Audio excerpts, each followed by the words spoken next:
Thank you. My name is Debbie Rauscher, and I'm with the John Burton Foundation.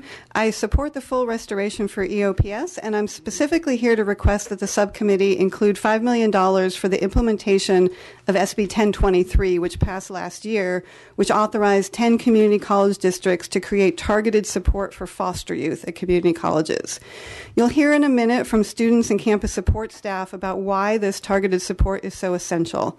I wanted to highlight, however, an analysis conducted by JBF regarding the use of equity planning funds to support foster youth. We analyzed 3/4 of the plans and found that 78% allocated no funding, zero, specifically for foster youth support. The average allocation from equity plan funds across the state was only $49 per foster youth.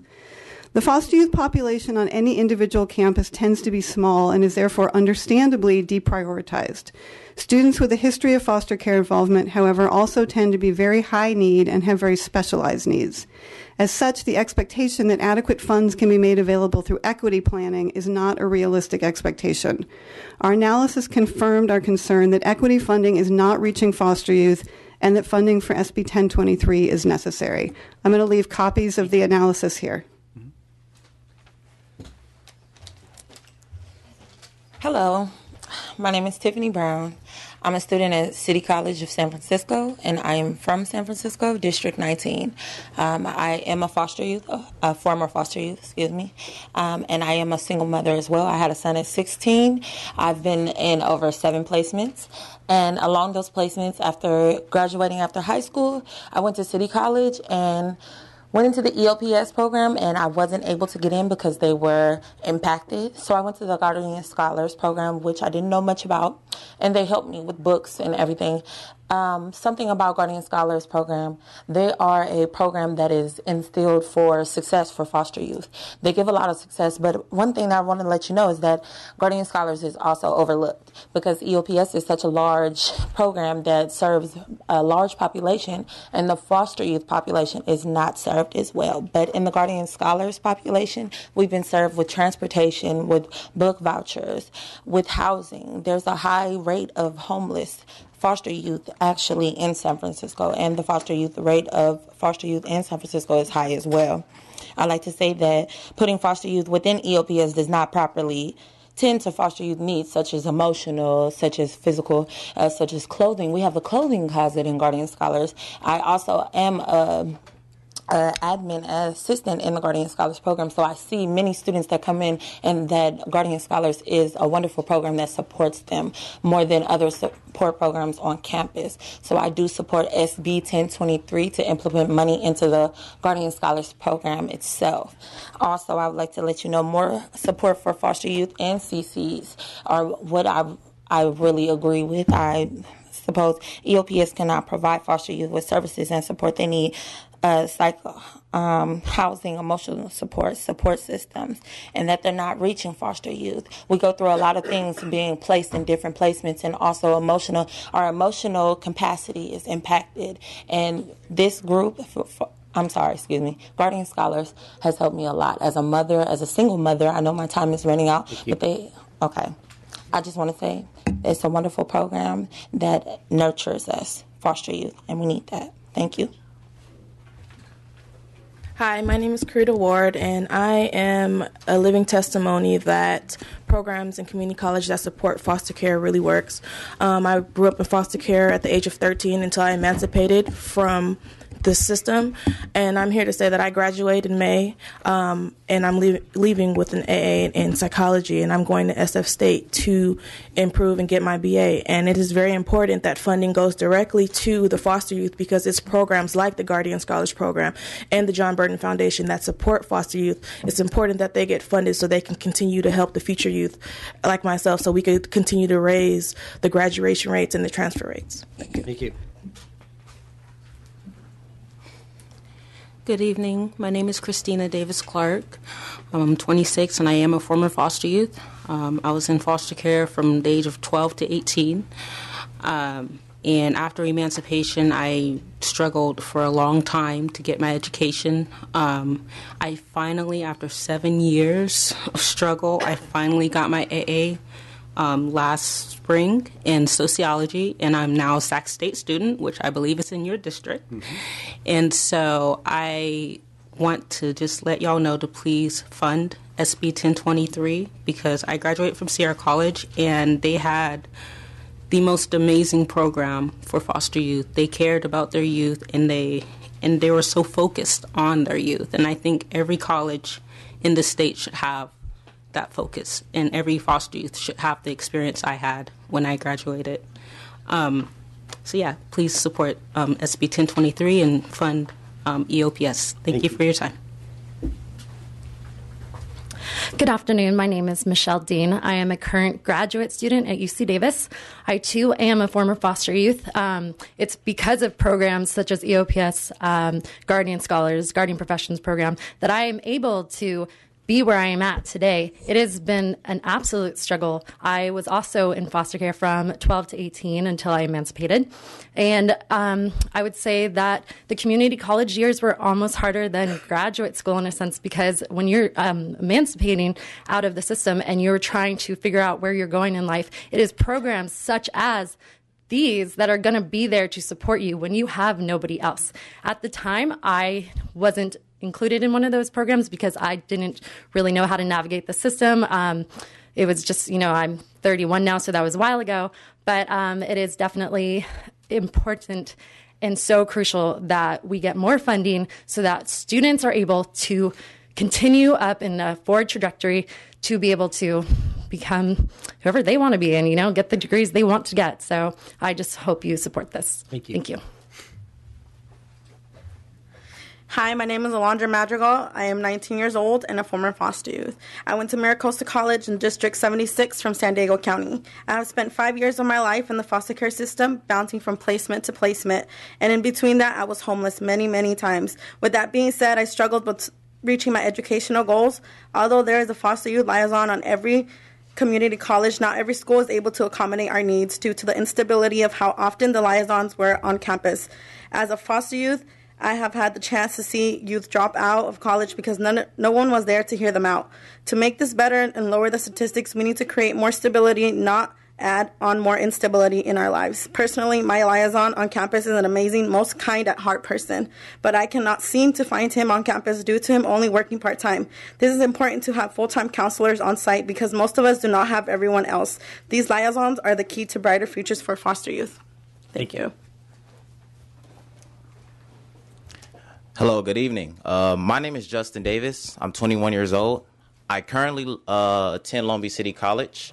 I am a former foster youth. I experienced 13 years inside the foster care system. I went through 14 different resource homes in 3 different counties and attended 8 different schools. Even though I graduated at 17, because of the lack of support in educational planning, I didn't attend college right away. I decided to go in the work field. I ended up becoming homeless at 18, but these are just some of many obstacles many of us foster youth face. Why only 8% of former foster youth end up getting the AA or any other degree, there's a 40% of other population will receive an AA degree or higher. And there are no specific outreach programs for foster youth at Long Beach City College as of right now. And if there were foster youth programs, many foster youth will be able to benefit from it. And in closing, foster youth should have the support they need to succeed in college. Thank you. Thank you. Hi, my name's Amy Middlecoff. I am a foster youth student at Butte College. I just wanted to say how important it is that the EOPS program is on our campus. Being a foster youth, I had attended 11 schools from elementary to high school, and then coming on to the Butte campus with no help, I kind of bombed my first semester. And then after my first semester, I had gotten enrolled in EOPS, and EOPS helped me to bring up my GPA and just keep on track of my classes and to complete my classes. And because of their help now, I am looking at transferring over to Chico State and getting my master's in special needs education. And I just wanted to say how important that this program is to foster youth. Thank you. Thank you. Hi, I'm Christina Wilcoxon. I'm also at Butte College, and EOPS has helped me a lot because I'm also a teen mom. And without Butte College, I would, their Burton Fund and stuff, I wouldn't be able to afford my books because all my money goes toward my daughter. So it's really important that the foster youth has programs like this to help. Yeah. So. Thank you. Everything's blank. Great. Thank you so much for allowing us to speak and the important work you do here. I'm from Butte College, and I'm part of a grant-funded program to support current and former foster youth there on campus.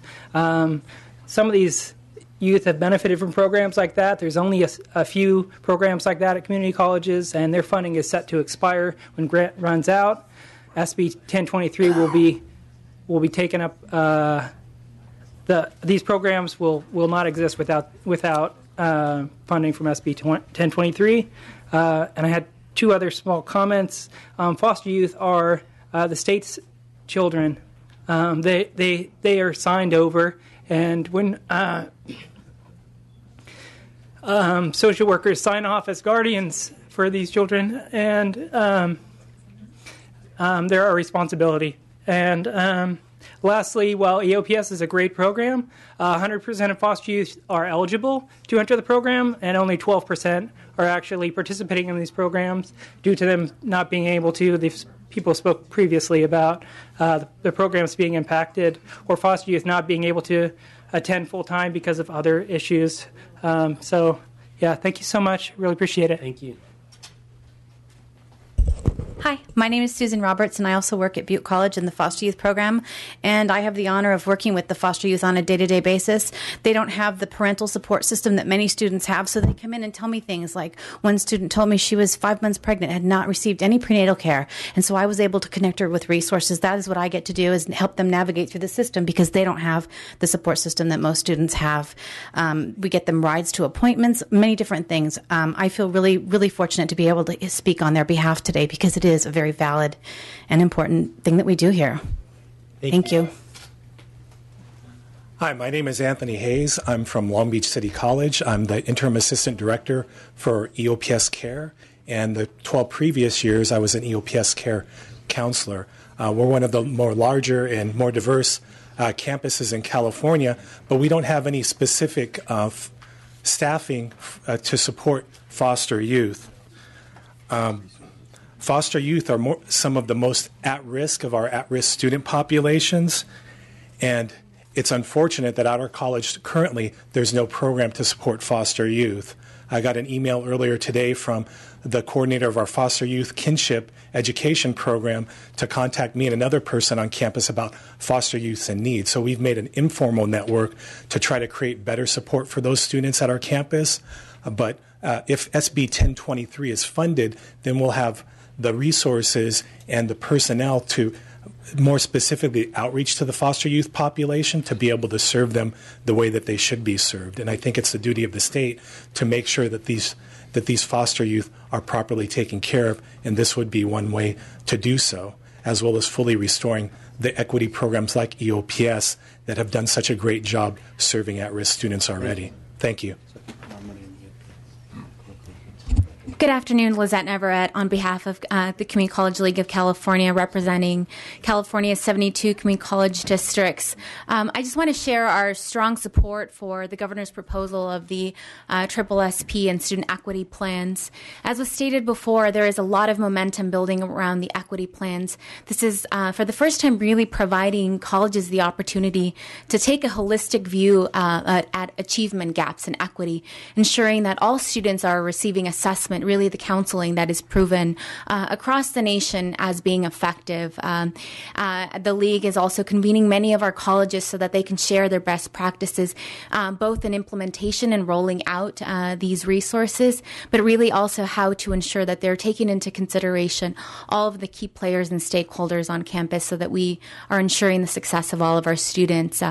So again, we support the governor's proposal of the student success and support programs and the equity funding. Thank you. Thank you.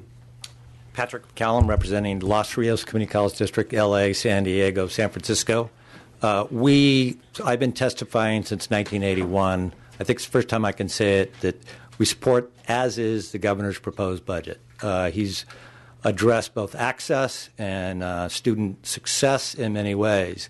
And directly on student success and student equity, what we're trying to do is deal with all students like their EOPS through the student success, student equity. There's 2.1 million students. At LA Trade Tech, they'll all be eligible for EOPS. This doesn't mean EOPS and foster care are excellent programs, but it's 70,000 students, not 2.1. The question is the integration. So that's what the Student Success Fund and why we support the $300 million there. EOPS needs to continue. It's an excellent program and should be supported.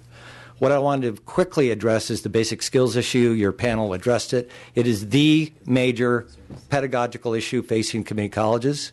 We spent a lot of time thinking about this. We are going to propose, as we've done in the governor's office and to your office, that there be a study, Chancellor do a study to come back with you how we integrate funding of growth and other areas in basic skills. Thank you. Thank you.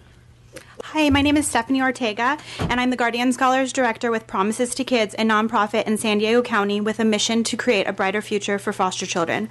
I would like to add that foster youth are unique in that they are the only population for which the public sector becomes their legal parent.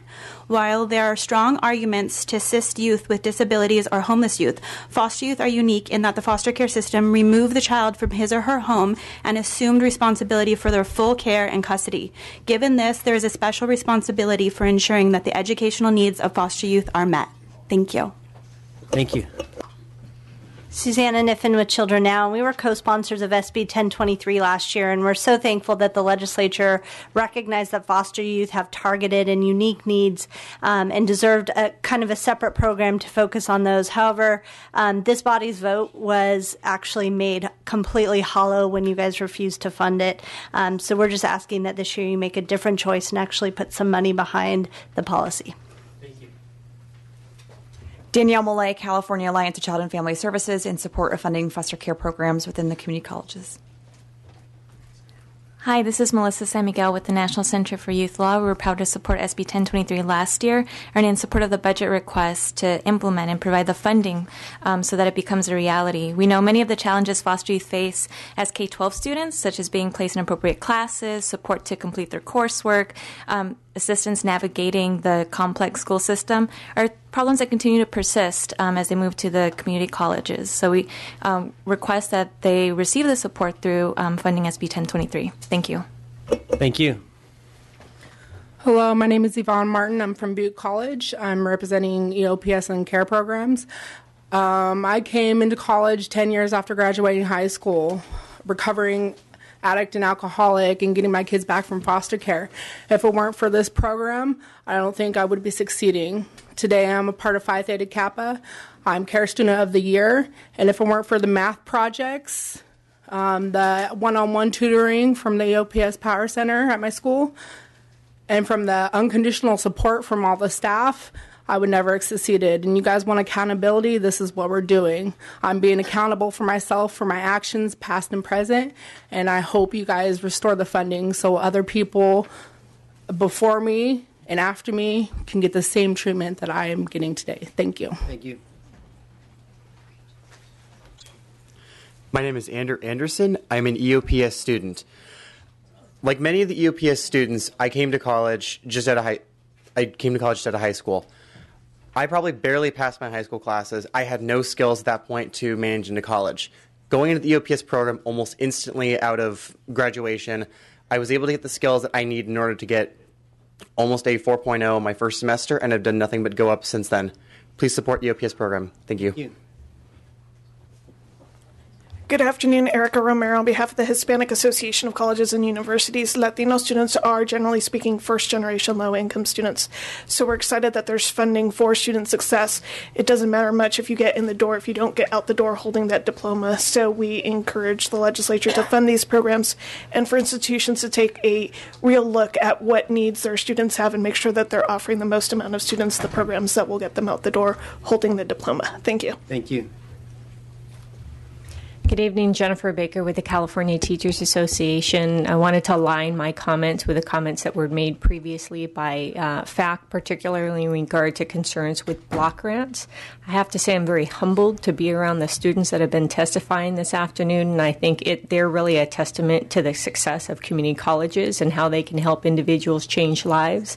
I think the more that we can do to ensure that we're being transparent and accountable with the funds that are being utilized for student success, the more successful our community colleges are going to be overall. We'd particularly like to target funds for counseling, and we think that counseling can be provided through a variety of categorical programs. Some are through student success, but some are also through EOP&S, DSPS, and many other different programs. So we want to look at counseling overall through all the categorical funds and through student success funds to say how can we use all of the funding to increase counseling, particularly through various programs that are really touching the lives of the students that we've seen here today. Thank you. Thank you.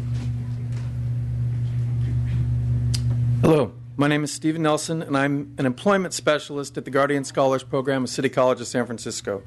Every day I have the privilege of working with the foster youth who are working and going to school, some of them working almost full-time and going to school. They struggle against incredible odds to achieve their educational goals, and many of them, I've seen many of them make it over many years, and the Guardian Scholars Program has been crucial. They express all the time how much it means to them to have that program to rely on. And another important thing about the Guardian Scholars Program is that the youth give back so much to it. The two young ladies from City College who spoke here today, they give hours of volunteer time to help their peers, to help them get through and graduate. It's really incredible to watch. Consequently, I want to express mine and my colleagues' support for funding SB 1023. Thank you very much. Take care. Yep. Hello, I'm Nancy Lopez. I am a community college student at American River College. I apologize for being late, so I hope I'm on point or at least close to it. I have been an EOP&S student in the past. I am currently a DSPS student, and I hope that these programs are still not only funded but continue to be funded. Because a few years ago, when they started doing the major budget cuts, they almost talked about possibly doing away with EOP&S, and I was just very sad because not only myself, but other students that are young mothers and desperately need fathers that desperately need the programs, with the continued funding. Thank you for listening. Well, you're right on track, and by the way, I went to ARC as well. Awesome. Yes. Thank you. Thank you. Good afternoon. My name is Doug Dildine. It's an honor to be here after listening to all of these students testify for those who could not be here today. I'm a part-time faculty member, and I think it should always be brought up that all of these students and all of the other students who go have to go into a classroom eventually, and I never hear any financial talk about full-time hires. There are too few full-time faculty. To give you an idea, in the English department in one of the colleges I teach in, there are 24 full-time faculty members. There are 100 part-time faculty members, and because of 0.67, the part-time English can only teach one or maybe share a class. So I would like to see some focus on part-time faculty. They don't get professional development. They don't have office hours. They don't even have an office. These students deserve full-time faculty, full service. Thank you. Thank you. Okay, so that's it for this item, and this is certainly a topic that we have on our list to look at addressing in the May revise, regardless of what happens with the governor's budget. Hopefully, we'll see some action there, and we're going to hold this issue open until then. So with that, we will proceed now with issue number 3, base allocation increase. And thank you all for your testimony. Thank you for coming down here today.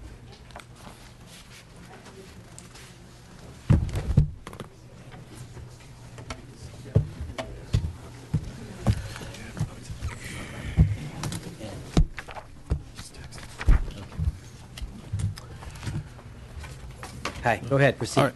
Okay, Keith Nizam, Department of Finance. So, as a part of the $3.3 billion Prop 98 General Fund apportionment funding for community colleges, the governor's budget includes $125 million in recognition of increased operating expenses in the areas of facilities, retirement benefits, professional development, full-time faculty, and other general expenses. Okay. Judy Hyman, Legislative Analyst's Office. I'll be referring back to the handout I distributed earlier. Page 10 summarizes the governor's proposal. I'd like to point out that in addition to the $125 million general apportionment increase that Mr. Nizam mentioned, the governor's January budget also includes another $170 million in unallocated Proposition 98 funds. The administration has said it'll have a proposal for how to allocate these funds this spring. Our recommendations are on page 11. We recommend you consider how best to use the entire $295 million, both components, in unallocated Proposition 98 funds, along with any additional Prop 98 funds that become available through the May revision. The administration suggested several purposes, such as helping districts fund retirement costs, deferred maintenance, but these funds could be used for any purpose. They're not restricted in the governor's budget. You could designate the funding for those purposes or for other legislative priorities, which in recent years have included such things as streamlining transfer, adult education, and career technical education. You could consider increases for ongoing or one-time purposes. Any one-time initiatives would help to minimize the possibility of needing to make reductions in ongoing costs when the economy slows down. And then finally, it's not on the agenda today, but we also recommend adopting the community college COLA using the statutory rate that's determined at the May revision. Okay. Community colleges, and maybe while you do your presentation, if you could address some of the 2 questions that were asked in here on page 13, essentially, how will the Chancellor's Office distribute the increased funding over the governor's proposal? And maybe you can tie that in with the LAO's issue with that money plus the 170 as far as... Sure, I'd be happy to do that, Mr. Chair. First off, I think we're supportive of the governor's proposal to provide this unallocated increase. I think your agenda does a pretty good job of laying out the issues why. During the economic downturn, our system went 5 years without a COLA. And that over time, we've calculated that results in a loss of purchasing power of about 16%. So district needs to make their salary obligations, to pay for their information technology costs, to take care of their rising benefit costs, utilities, et cetera. All the ability to handle those issues was squeezed severely over that time. So that's looking back. Looking forward, last year, the legislature came up with a proposed, or rather, statutory increases for the STRS contributions for districts. As those phase in over time, we're estimating that those that increase in contributions system-wide will annually rise to $250 million just to address the STRS. If you add in the proposed PERS board increases for colleges, the total for those obligations will eventually grow to over $400 million annually.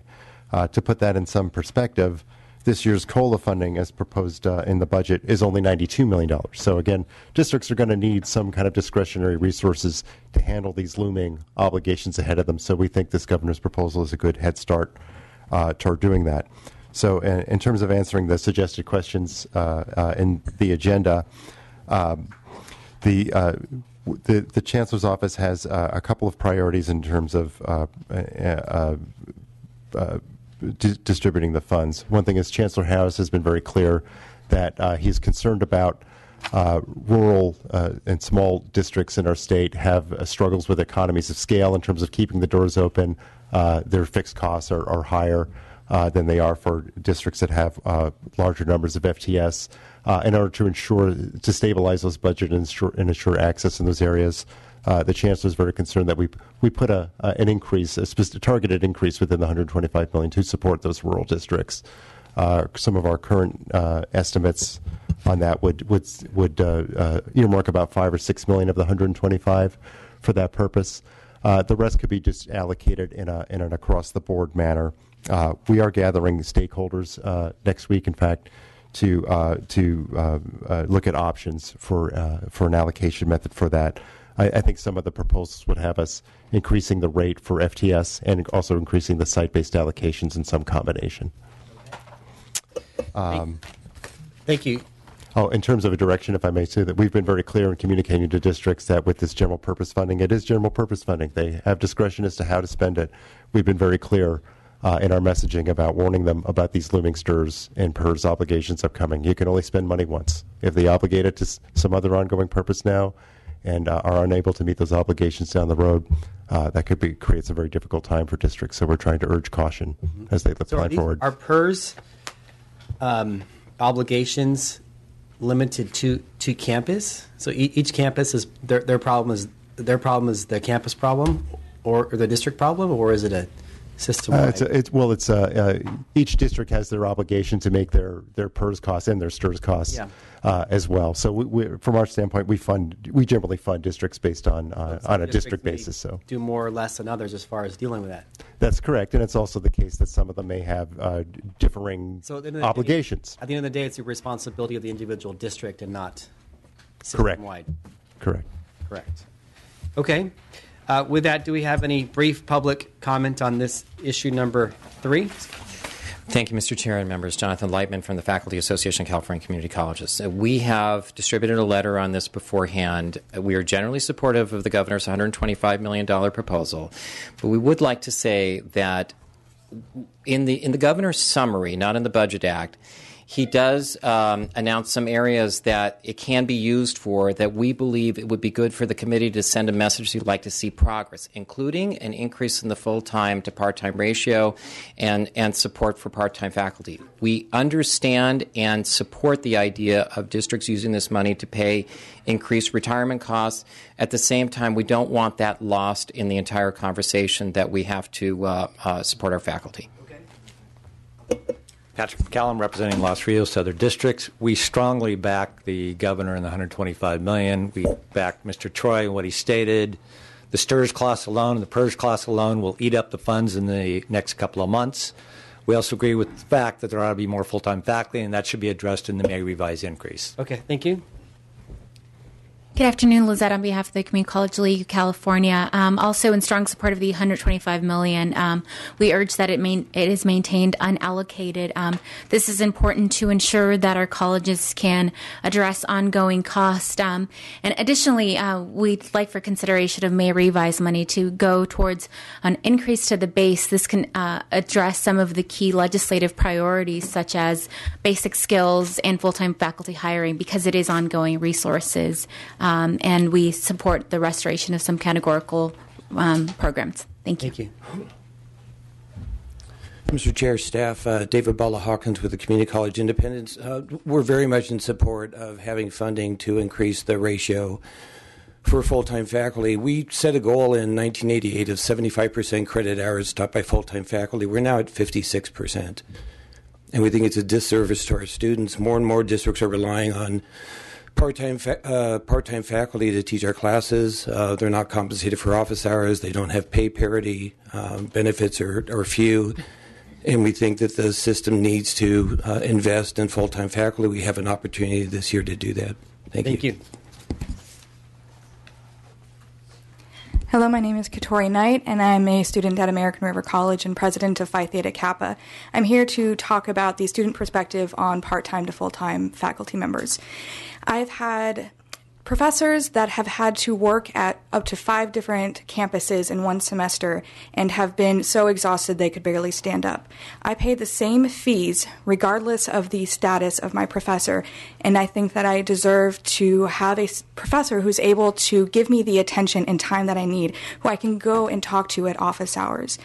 And I would in support of funding more conversion of part-time to full-time faculty. Thank you. Okay, thank you. Doug Dildine, Academic Senate of California Community Colleges, part-time caucus communications director, and number of other things, CPFA liaison with the Chancellor's office. If you take away overload from the picture, the topsy-turvy of who's teaching the classes looks very different. If all full-time faculty members taught their load of 1, then part-timer, you would see really how many classes part-timers are teaching. Faculty who are full-time must teach overload, or the percentages of who's teaching what looks very different and upside down. Okay. That's all. Thank you. Okay. Oh, one more. Go ahead. Hi, me again, Nancy Lopez from American River College, also in Phi Theta Kappa Honor Society. Also, as some people might say, finally a student senator.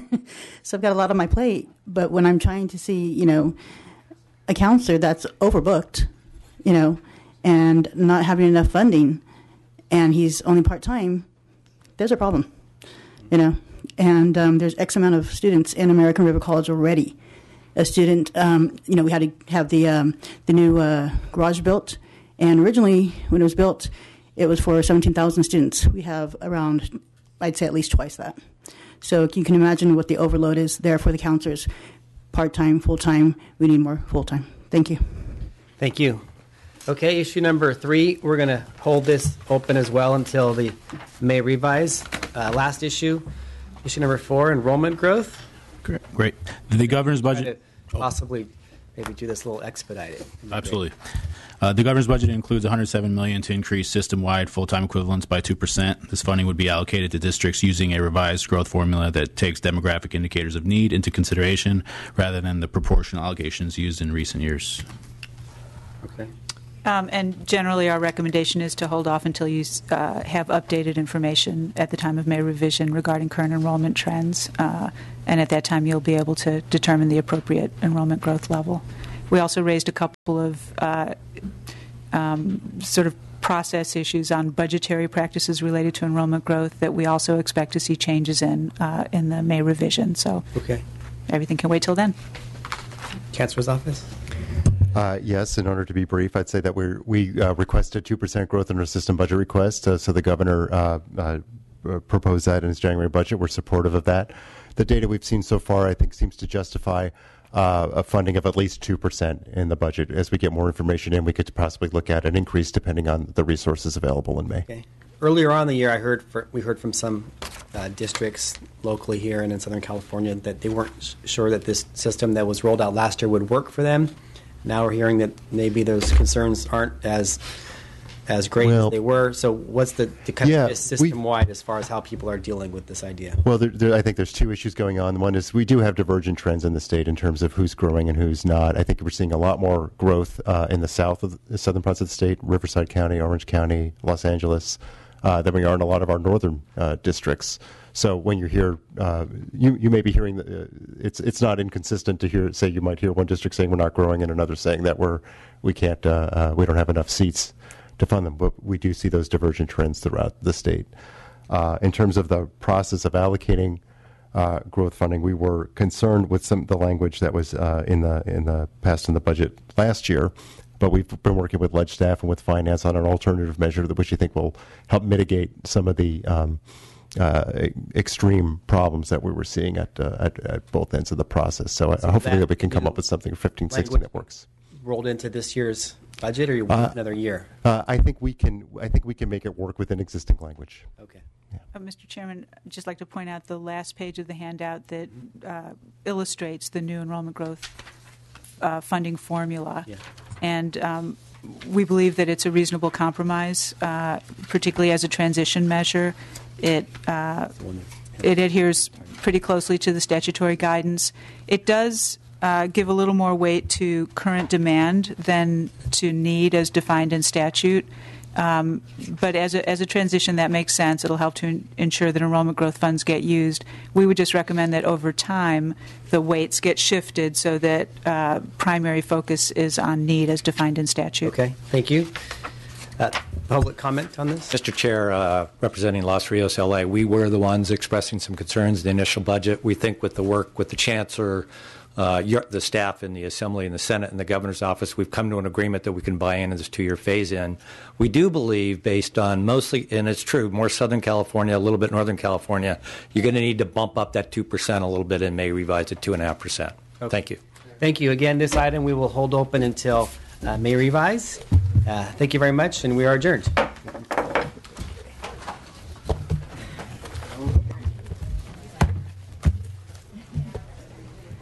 Thank you, Kevin.